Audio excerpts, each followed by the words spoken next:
The Galactic Coalition's monitoring station near the Orion Spur hummed with routine activity.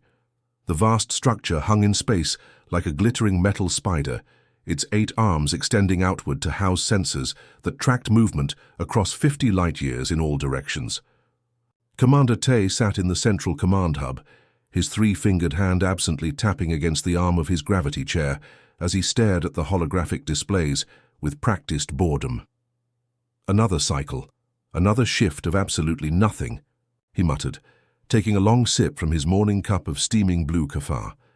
The bitter liquid slid down his throat, activating the secondary nervous system all Lentarians possessed, sharpening his senses just enough to stay alert during these mind-numbing patrols. Around him, junior officers from 12 different species monitored their stations. Some had scales, others tentacles. A few boasted impressive exoskeletons, but all wore the silver-trimmed uniforms of the Coalition fleet. Their quiet murmurs and the soft beeping of instruments created a soothing background hum that nearly lulled Taipei into a meditative state. Officer June looked up from her scanner array, her delicate pointed ears twitching slightly, the only sign of interest on her otherwise composed features. "Commander, unidentified vessel entering Quadrant 7, she reported, her voice betraying mild curiosity as she adjusted her uniform collar. "Origin?" Tay barely looked up from his reports, expecting another merchant ship that had strayed off the established trade routes. These incidents happened weekly, usually resulting in nothing more than a fine for the captain and updated navigational charts. June's 6-fingered hands moved gracefully across her console, bringing up enhanced scans. Her brow furrowed. "Unknown. It's primitive propulsion signature, but there's something odd about its energy readings." She tilted her head, the light catching the faint purple markings along her neck. "It's using ion thrust technology we haven't seen in 3 centuries, yet there's an unusual radiation pattern I can't identify." This caught the attention of several nearby officers who exchanged curious glances. The Coalition had catalogued nearly every spacefaring civilization in this arm of the galaxy. An unknown ship was rare enough to break the monotony. Commander Tay finally glanced at the main display, where a small blip moved steadily through the digital representation of Quadrant 7. The ship's profile was unusual, bulky in some areas, sleek in others, as if designed by engineers with competing philosophies. He zoomed in, noting the strange arrangement of what appeared to be sensor arrays and possibly weapons systems, though configured unlike any he'd seen before. "The Death World sector," he said with sudden recognition, his mandibles clicking softly in amusement. "Those systems produce the oddest species. Remember the methane breathers from Rigel 9, thought war was a form of greeting." He waved a dismissive hand. "Send standard first contact protocols, nothing to worry about." Lieutenant Quan, the weapons officer, looked less convinced. His broad shoulders tensed as he ran a threat assessment. "Sir, recommend raising shields as a precaution. That sector has limited Coalition contact." "And remain that way precisely because they're primitive," Tay countered, setting down his empty cup. "We're a monitoring station, not a battlecruiser. Let's not frighten the newcomers with an aggressive posture." In the background, xenobiologist Hana frowned, her fingers dancing across her console. The youngest officer on the station, she'd earned her position through brilliant analysis of non-coalition biological adaptations. Unlike her colleagues, she'd actually studied the restricted files on Death World species. "Sir," she called out, her voice sharper than intended. Several heads turned. She cleared her throat and continued more professionally. "The ship identifies itself as the UES Thunderchild, from Earth." "Earth?" echoed Officer Pio from Communications, looking confused. "Is that in our database?" Hana nodded, pulling up the limited file. "Class 12 Death World, gravity 2.3 times Coalition standard, atmosphere oxygen-rich with multiple toxins, surface 70% covered in corrosive liquid, extreme temperature variations, constant geological instability." She paused, then added more quietly, "Intelligent species evolved as pursuit predators." Commander Tay raised an eyebrow ridge. "And they've achieved space travel? Impressive for primitive Deathworlders." He shrugged his scaled shoulders. "Still, first contact is first contact. Prepare the welcome protocols and alert Ambassador." "Son, Let's show these Earthers how civilization operates. The name meant nothing to Tay, who ordered a ceremonial welcome with the casual confidence of someone who had overseen hundreds of first contact scenarios. Across the command center, automatic systems prepared translation matrices while cultural specialists hastily reviewed what little data existed on Earth customs. "Should we inform Central Command?" Lieutenant Quan asked, still looking uneasy. "For a single ship? Hardly necessary," Tay replied, standing and straightening his uniform. "We handle dozens of new species annually. This is routine." As the crew bustled about preparing for the arrival, only Hana remained troubled, her eyes fixed on a detail in the Earth file that others had overlooked. Warning: species demonstrates extreme adaptability and technological innovation when threatened. Approach with caution. None of them realized that this unremarkable day, this routine first contact, would forever change galactic history.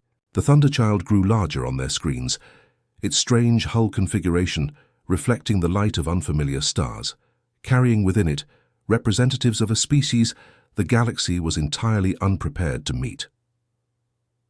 Coalition dignitaries lined the docking bay, their ornate ceremonial armor glinting under the lights. The cavernous chamber had been hastily decorated with the flags of 200 member worlds, holographic displays showing the greatest achievements of galactic civilization, and ceremonial guards with energy staffs that crackled with blue lightning. The Coalition never missed an opportunity to impress newcomers with their technological superiority. Ambassador Sung stood at the forefront, his tall, willowy frame draped in flowing robes embedded with shifting patterns that mimicked the cosmic dance of nearby star systems. His skin shimmered with a faint golden hue, characteristic of his species' natural bioluminescence.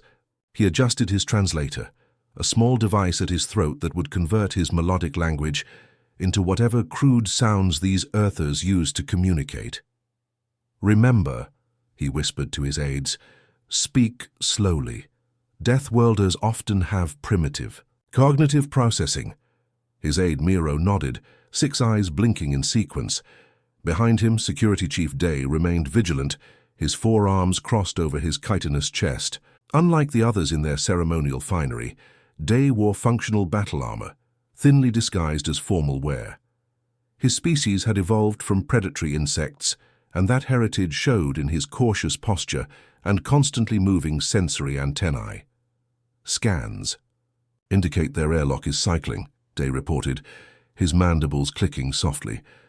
"Atmospheric content suggests they breathe the same oxygen-nitrogen mix as 70% of Coalition species." The massive door connecting to the Earth vessel's docking tube began to open with a hiss of equalizing pressure. Ambassador Sung straightened to his full 3-meter height, preparing to look down at these primitives, both literally and figuratively. When the airlock opened, the Earth delegation seemed unremarkable. 5 figures stepped through, wearing fitted blue uniforms with minimal ornamentation, just a small patch showing a stylized planet and the letters UES. Their leader walked confidently at the front, flanked by 2 others who might have been guards, though they carried no visible weapons. Captain Jin stood a full head shorter than most Coalition species, barely reaching Sung's chest. Her slight frame and soft features inspired no fear in the assembled dignitaries, many of whom exchanged subtle glances that translated across species as mild disappointment. The humans looked so ordinary, bipedal, symmetrical, without scales, or tentacles, or even proper cranial ridges, just smooth skin in various shades of beige and brown. Yet there was something in Jin's eyes that made Sung hesitate as she approached, a quiet intensity, like the calculated gaze of a hunting animal assessing potential prey. Her movements were fluid and precise, with no wasted energy. She carried herself with the assurance of someone who commanded power, rather than someone who needed to display it. "The Coalition welcomes Earth to the galactic community," Sung announced with practiced diplomacy, his translator converting his words into the human's language. He spread his arms wide in the universal gesture of peaceful intent, the sleeves of his ceremonial robes cascading like liquid metal. Jin smiled politely, revealing flat white teeth rather than the expected fangs a Deathworlder might possess. "Earth appreciates your welcome and looks forward to cultural exchange," she replied, her voice surprisingly melodic. "I am Captain Jin of the United Earthship Thunderchild. These are my officers. Science Director Yoon, Communications Specialist Park, and Security Officers Lee and Kim." The humans bowed slightly, a gesture that Coalition cultural specialists hurriedly identified as respectful rather than submissive. Ambassador Sung returned the gesture awkwardly, unused to bending his rigid spine. "Please, join us for refreshments," Sung offered, gesturing toward the reception area where tables displayed foods and drinks deemed safe for carbon-based life forms. "We have prepared nutritional substances compatible with many biological profiles." The reception proceeded with the stiff formality typical of first contact scenarios. Coalition representatives from various worlds approached the humans with curiosity, asking basic questions about Earth and its place in the universe. The humans answered politely, but offered surprisingly little information about their homeworld or its defenses. During the formal reception, Coalition scientists discreetly scanned the Earth vessel through the open docking port. Their instruments, disguised as decorative fixtures, took detailed readings of the ship's hull composition, energy signatures, and internal layout. Security Chief Day buzzed with agitation as he approached Ambassador Sung, who was listening to Captain Jin describe Earth's artistic traditions with feigned interest. Day's antennae twitched rapidly, a sign of distress among his kind. "Excuse me, Ambassador. A moment of your time," Day interrupted, following protocol by bowing to both the ambassador and the human captain. Sung nodded politely to Jin and stepped aside with his security chief. "What is it?" he asked quietly. "Sir, their ship design makes no sense," Day reported, mandibles clicking nervously. "Primitive hull materials, but there are sections our scanners cannot penetrate. The energy signature is inconsistent with the propulsion system we observed, and the interior layout," he paused, compound eyes glittering with concern. "It appears designed for combat rather than diplomacy." Sung glanced back at the humans, who were now sampling the offered refreshments with apparent caution. "They're primitives, Day. Perhaps their technology is simply inefficient." "Perhaps," Day conceded, though his posture remained rigid. "But I recommend continued observation." Across the room, Sub-Administrator Kyo, a stocky reptilian with vibrant red scales, had cornered two of the human officers. His species was known for their directness, often bordering on rudeness. "So you've only achieved interstellar travel within the last century?" Kyo asked loudly enough for others to hear. "The Coalition has been traveling between stars for over 50 millennia. Your vessel's propulsion system is practically an antique by our standards." The reception hall quieted as attendees waited for the humans' response to this obvious slight. Captain Jin calmly set down her untouched beverage and crossed the room to join her officers. Her smile never wavered, but something in her posture shifted subtly, a coiling of potential energy that made several nearby Coalition security officers instinctively reach for their weapons. "Perhaps you'd care to tour our vessel," Jin suggested, her voice pleasant but her eyes locked on Kyo's with unnerving steadiness. "We have much to show you. Earth may surprise you with its unique approaches to solving problems." Ambassador Sung quickly intervened, sensing the sudden tension. "We would be honored to tour your ship, Captain. A cultural exchange benefits all parties." As they prepared to board the Thunderchild, xenobiologist Hana whispered to Commander Tay, "Deathworlders never reveal their true capabilities until threatened. That's how they survived their brutal environments." Tay waved away her concern. "It's a single ship, Hana. What possible threat could it pose?" The answer awaited them beyond the airlock of the deceptively ordinary-looking vessel from Earth. "This isn't a diplomatic vessel," breathed Security Chief Day as they moved through the Thunderchild's corridors. His compound eyes reflected the stark utilitarian design of the human ship, all clean lines and functional spaces, with none of the artistic flourishes or comfort-focused amenities common to Coalition vessels. The walls were reinforced with some unknown alloy, and every few meters, Day noticed subtle indentations that looked suspiciously like weapon ports or defensive barriers. Ambassador Sung walked stiffly beside Captain Jin, his earlier confidence, faltering with each new revelation. The human crew they passed wore the same blue uniforms but moved with precise efficiency, acknowledging their captain with sharp nods that seemed more military than diplomatic. "I notice your crew maintains remarkable discipline," Sung offered, trying to mask his growing unease. "Efficiency is valued on Earth vessels," Jin replied. "Resources are never wasted, especially in space." Commander Tay studied the ship's engineering layout with professional interest. "Your propulsion system appears quite conventional from the outside, yet your vessel achieved speeds our sensors suggest should be impossible with such technology." Captain Jin's polite demeanor remained unchanged as she led them past a series of sealed doors. The Thunderchild serves multiple purposes.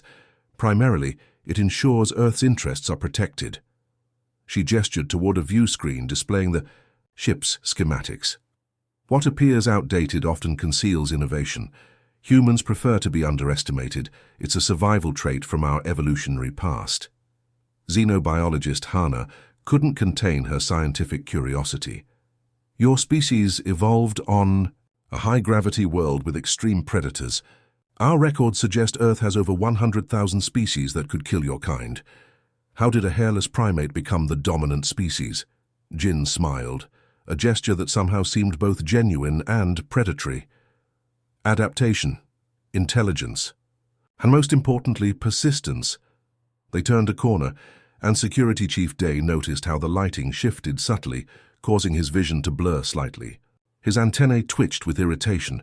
The humans had calibrated their ship's environment to give themselves a sensory advantage. Clever. The touring party stopped before a sealed chamber marked with red symbols in the human's writing system.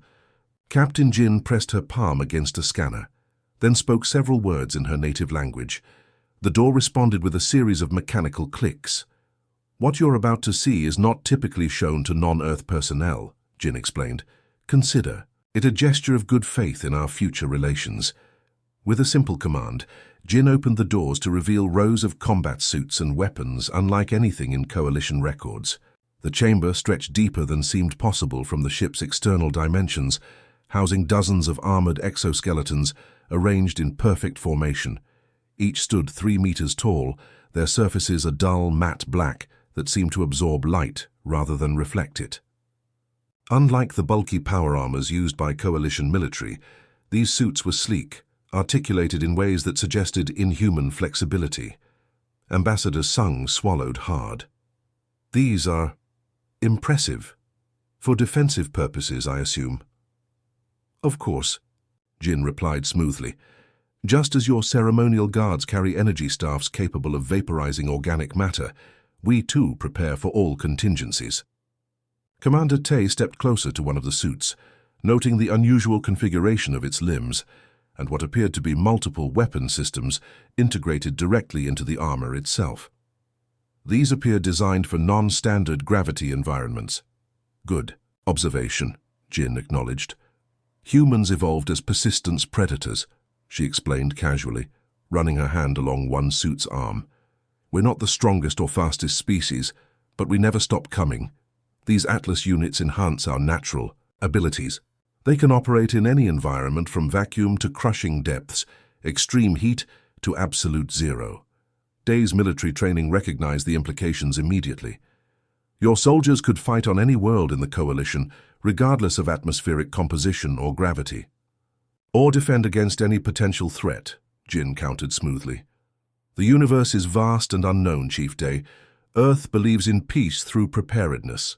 Beyond the combat suit stood racks of weapons, some recognizable as projectile or energy-based, others completely foreign in design. One wall displayed what appeared to be biological containment units, filled with swirling nanomaterials that shifted and reformed continuously.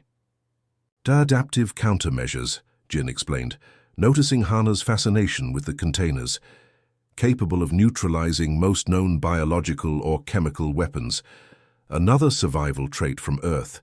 We've spent millennia trying to poison each other, only to develop increasingly sophisticated defenses." Sub-Administrator Kyo, who had been unusually quiet during the tour, finally spoke. "This vessel is clearly a warship disguised as a diplomatic craft. The Coalition should regard this as a hostile act." Jin turned to him, her expression unchanged, but something dangerous flickering in her eyes. The Thunderchild is exactly what it needs to be, Administrator. Just as your own vessels carry weapons behind their decorative facades, we make no pretense about our capability for self-defense. Before Kyo could respond, a high-pitched tone sounded throughout the ship. The human crew members instantly tensed, their casual efficiency transforming into focused alertness. A holographic display materialized in the center of the chamber, showing what appeared to be tactical information. Captain Jin pressed a small device at her wrist. "Report." A disembodied voice answered in the human language, which their translators converted with a slight delay. "Captain, we've detected weapons fire at the edge of the system. Coalition vessels engaging an unidentified outpost." Their tour was interrupted by an emergency alert chiming from Ambassador Sung's communicator. He stepped away from the group, his golden skin paling to a sickly yellow as he received the message. Coalition Ambassador Sung returned to the group with growing horror etched across his features. "A Coalition splinter faction has attacked an installation at the edge of the system," he admitted, voice trembling slightly. "They claim it was an automated defense platform that fired first, but that was an Earth outpost," Jin interjected, her voice suddenly hard as steel. "Observer Post Horizon, established 3 solar cycles ago with full notification to Coalition Central Command." The human officers surrounding them had subtly changed positions, now standing between the Coalition visitors and the exits. "Commander." Tay noticed their hands rested closer to concealed weapons than before. "I'm afraid our diplomatic mission has just changed," said Captain Jin, her pleasant smile vanishing completely. She nodded to one of her officers, who activated a control panel on the wall. Throughout the ship, red lighting replaced the standard illumination. Earth defense protocols are now active. The chamber's displays shifted to show multiple sections of space around the station. To the Coalition delegation's shock, what had appeared to be empty regions now revealed the outlines of ships, Earth ships, that had somehow remained invisible to the station's sensors. "Impossible," whispered Commander Tay. "We've been monitoring that sector for 300 years, Jin finished for him. "Yes, we know. We've been watching you watch us for quite some time, Commander. Earth never sends its children into the unknown without protection." Ambassador Sung stepped forward, hands raised in a placating gesture. "Captain Jin, I assure you this attack was not sanctioned by Coalition Command. Please allow us to contact Central Authority and resolve this peacefully." Jin studied him for a long moment, her eyes calculating. "You have 1 hour to establish that this was indeed a rogue action and not an authorized first strike." She gestured toward the combat suit standing in silent formation behind her. "Otherwise, you'll discover firsthand why Earth species survived a death world." As the delegation was escorted back toward the airlock, xenobiologist Hana whispered to Commander Tay, "The database warned us. Death worlders don't display their full capabilities until threatened."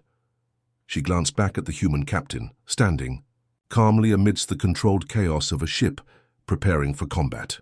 And now they feel threatened.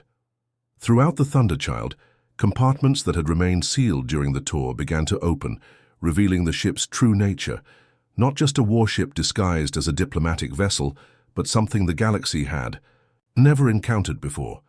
Humanity's first interstellar predator, awakened from its patient slumber.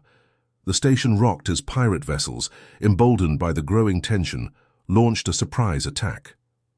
The first blast struck the observatory dome, shattering its crystalline surface and venting atmosphere in a spectacular plume of freezing vapor. Warning klaxons blared throughout the station as emergency shields struggled to contain the breach.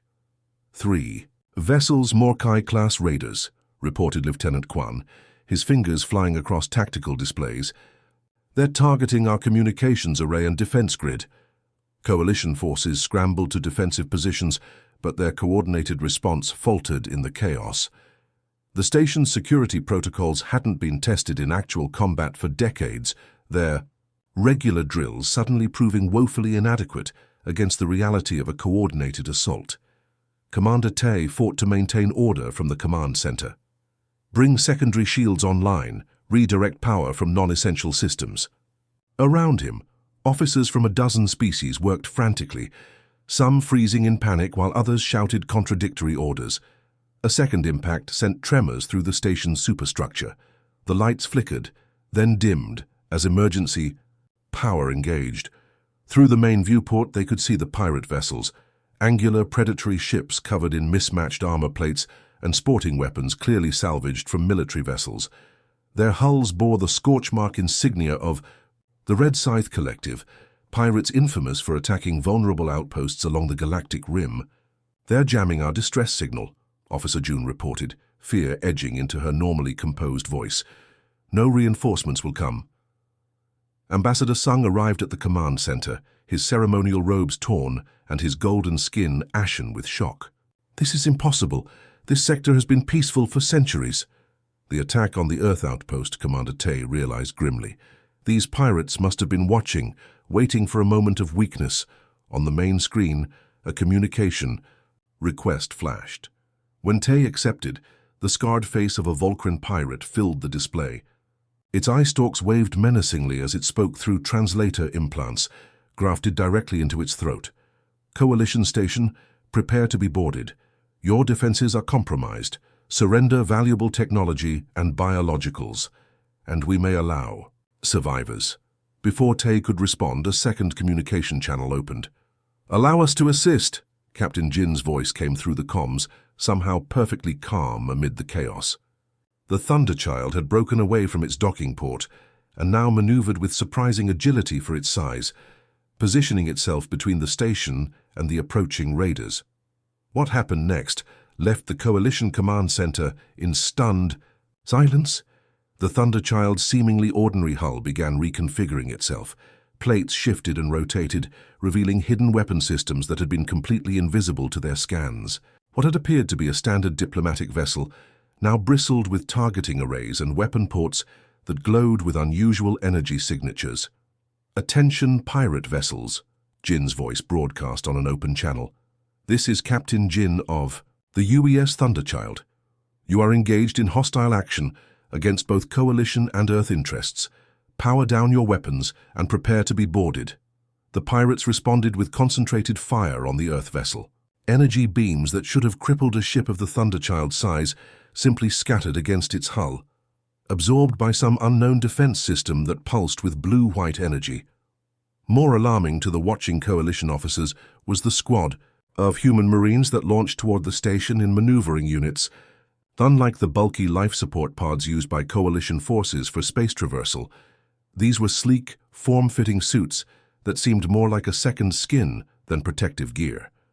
Each human soldier moved with precision that defied the vacuum of space, jets of blue flame erupting from their suits as they adjusted course with microscopic precision. "They're insane," breathed Security Chief Day, his mandibles clicking rapidly in distress. "Entering combat in vacuum with such minimal protection? One breach would kill them instantly, yet the humans showed no fear as they split into tactical units, some heading toward the damaged section of the station, while others accelerated toward the nearest pirate vessel. Their movements were coordinated through some communication system, unaffected by the pirates' jamming technology. Commander Tay watched in disbelief as the humans moved through vacuum with unnatural precision. Their combat style was unlike anything in Coalition records, unpredictable, adaptive, and terrifyingly effective. While Coalition space combat relied on programmed maneuvers and preset formations, the humans seemed to improvise constantly, reacting to threats before they fully materialized. The Thunderchild itself engaged the largest pirate vessel, firing weapons that left no energy signature until the moment of impact. Where Coalition weapons produced visible beams or projectiles, giving targets precious seconds to evade or defend, the human weapons struck without warning. Sections of the pirate ship simply ceased to exist, vanishing into perfectly carved holes that exposed the vessel's interior to vacuum. On the station's external cameras, they watched as human marines breached the second pirate ship. Instead of targeting bridge systems or weapons as Coalition doctrine would dictate, they struck seemingly random areas: life support, gravitational stabilizers, internal barriers. The pirates' coordinated defense collapsed into confusion. "How are they anticipating every counterattack?" gasped Officer June. watching as a human soldier dodged an energy blast that had barely begun to form. It's like they know what the pirates will do before they do it. Earth has fought wars for thousands of years, replied xenobiologist Hana, her eyes wide with a mixture of horror and fascination. Their entire history is built on conflict evolution. Their species nearly destroyed itself multiple times before reaching space. Those who survived were the most adaptable, the most ruthless when threatened. Within the station, human marines moved with the same lethal efficiency. Pirates who had breached the lower decks found themselves ambushed by soldiers who seemed to materialize from shadows. Rather than the elegant energy weapons favored by the Coalition, these humans wielded brutal, efficient tools, blades that sliced through armor, handheld projectile weapons that ignored energy shields, and compact explosives that could be precisely controlled to breach hulls without risking the station's integrity. They're herding the pirates, Commander Tay realized as he studied tactical displays, driving them into killing zones rather than pursuing them directly. The largest pirate vessel attempted to flee, its engines flaring bright as it accelerated away from the station. The Thunderchild made no move to pursue, instead firing a single projectile that attached itself to the fleeing ship's hull. Moments later, the pirate vessel's engines simply died, leaving it drifting helplessly in space. By the time the skirmish ended, the pirates were defeated, and the Coalition forces stood in stunned silence. The entire engagement had lasted less than 15 minutes. Of the 3 pirate vessels, one was completely disabled, another had surrendered, and the third had been captured intact by human boarding parties. Captain Jin's face appeared on the command center's main screen, as composed as ever despite a small cut above her eye. "Station secured, Commander Tay. We've taken 27 prisoners for questioning regarding their connection to the attack on our outpost." That was. Tay struggled to find words. Unprecedented. Jin's expression remained neutral. "That was standard response to a Level 2 threat, Commander. You've just witnessed what humans call restrained combat operations." The implication hung in the air, unspoken but understood by every Coalition officer present. They had just glimpsed a fraction of humanity's true military capability, and it had fundamentally changed their understanding of the galaxy's balance of power. The Coalition Council convened an emergency session as reports flooded in of Earth vessels appearing throughout Coalition space. The Grand Chamber, normally a model of order and decorum, now buzzed with panicked voices as representatives from 200 worlds struggled to comprehend the rapidly changing situation. High Counselor Vox, an ancient being whose crystalline body had witnessed 3 centuries of galactic politics, raised his resonating staff. The sound it produced silenced the chamber instantly. "Order! We will have order." His voice reverberated through the translators in a dozen languages. "The reports must be verified before we take action." But the evidence was undeniable. The massive view screen at the center of the chamber displayed tactical data from across Coalition territory. Somehow humans had deployed an entire fleet undetected. Vessels of various sizes and configurations had revealed themselves in orbit around key Coalition worlds, near major trade hubs, and alongside critical defense platforms. "Impossible!" shouted the Rigelian delegate, his scale-covered fists pounding the table. "Our detection grid is infallible. No species could bypass it, certainly not primitives from a backwater death world."